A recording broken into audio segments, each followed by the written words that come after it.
دنیای واقعی از هر فیلمی ترسناکتره. بعضیا انقدر خونسرد و بیرحم بودن که حتی تصور کارهایی که کردن هم سخته. اما چیزی که اینا رو ترسناکتر میکنه اینه که خیلیاشون آدمای عادی به نظر میرسیدن، همسایه‌هات، همکارات یا حتی یه فروشنده توی خیابون. امروز قراره بریم سراغ 5 تا از ترسناکترین قاتل‌های تاریخ که نه فقط قتل‌های وحشتناکی انجام دادن، بلکه مشکلات روانیشون باعث شد کابوس زندگی خیلی‌ها بشن. اما یه چیز رو یادت باشه، این داستانا فقط برای سرگرمی نیست، بلکه نشونه‌ایه که بدونیم همیشه همه چیز همونطوری که به نظر میرسه نیست. شماره 1، تد باندی. جذاب، باهوش اما یک هیولا. قتل‌ها: تد باندی بین سالهای 1974 تا 1978 دست کم 30 زن جوان رو به قتل رسوند. روشش این بود که خودش رو به عنوان یه مرد آسیب دیده یا نیازمند جا میزد.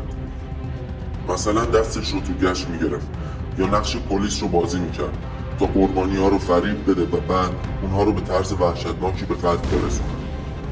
مشکل روانی: تد باندی یک نارسیسیست بیمار بود که هیچ عذاب وجدانی نداشت. اون از کنترل کردن قربانیاش و دیدن ترس تو چشماشون لذت میبرد.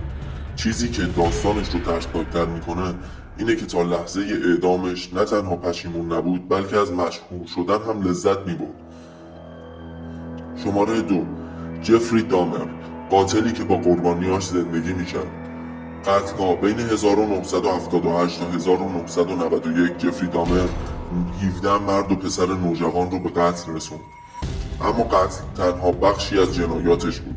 اون بعد از کشتن قربانیاش بدنشون رو تکه تکه میکرد، بعضی اعضای بدن رو نگه میداشت و حتی سعی کرد زامبی هایی بسازه که همیشه کنار خودش داشته باشه.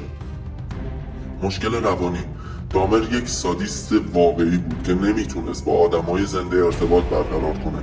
اون یه خیال پردازی بیمارگونه داشت که باعث شد کابوس شبهای شهر میلواکی بشه. چیزی که وحشتناکترش میکنه اینه که تا قبل از دستگیری همسایه‌اش فکر میکردن فقط یه آدم معمولیه. جان وین گیسی. دلقک قاتل. قتل‌ها: گیسی بین سالهای 1972 تا 1978 حداقل 33 پسر نوجوان و مرد جوان رو شکنجه و به قتل رسوند. اون قربانیاش رو به بهانه کار یا مهمونی به خونش میکشون و بعد دست و پاشون رو میبست و شکنجهشون میکرد. پلیس وقتی خونش رو بازرسی کرد 26 جسد رو توی زیرزمینش پیدا کرد. مشکل روانی: گیسی یه شخصیت دوگانه داشت. روزها تو مهمونی‌ها به عنوان یه دلقک به اسم پوگو مردم رو سرگرم میکرد، اما شبها به یک قاتل بیرحم تبدیل میشد. تا آخرین لحظه هم ادعا میکرد که بیگناهه، در حالی که تمام مدارک علیهش بود. شماره 4، ریچارد رامیرز. تعقیبگر شب. قتل‌ها: رامیرز در دهه 1980 دست کم 14 نفر رو توی خونه هاشون به قتل رسوند و خیلی های دیگر رو شکنجه داد. اون نیمه شبها وارد خونه ها می شد، قربانیاش رو می بست و اونا رو با روش های وحشیانه‌ای به قتل می رسوند. بعضی وقتا حتی بعد از قتل با خونهای قربانی ها روی دیوار علامت های شیطانی می کشید. مشکلات روانی: رامیرز به شیطان پرستی اعتقاد داشت و باور داشت که قتل‌هاش یه مأموریت از طرف نیروهای تاریکه. اون بعد از دستگیری هم کاملا خونسرد بود و حتی تو دادگاه به خبرنگارا گفت همه ما بچه‌های شیطانیم. شماره 5، ادگین. الهام بخش فیلم‌های ترسناک. قتل‌ها: ادگین به اندازه بقیه این قاتل‌ها آدم نکشته بود، اما کارهایی که با اجساد میکرد اون رو به یکی از ترسناکترین قاتلان تاریخ تبدیل کرد. اون توی دهه 1950 2 زن رو به قتل رسوند، اما وقتی پلیس خونش رو بازرسی کرد با وحشتناکترین صحنه ممکن روبرو شد. مبلمان ساخته شده از پوست و استخون انسان، ماسک‌هایی از صورت‌های واقعی و حتی یک کمربند از جمجمه‌ها.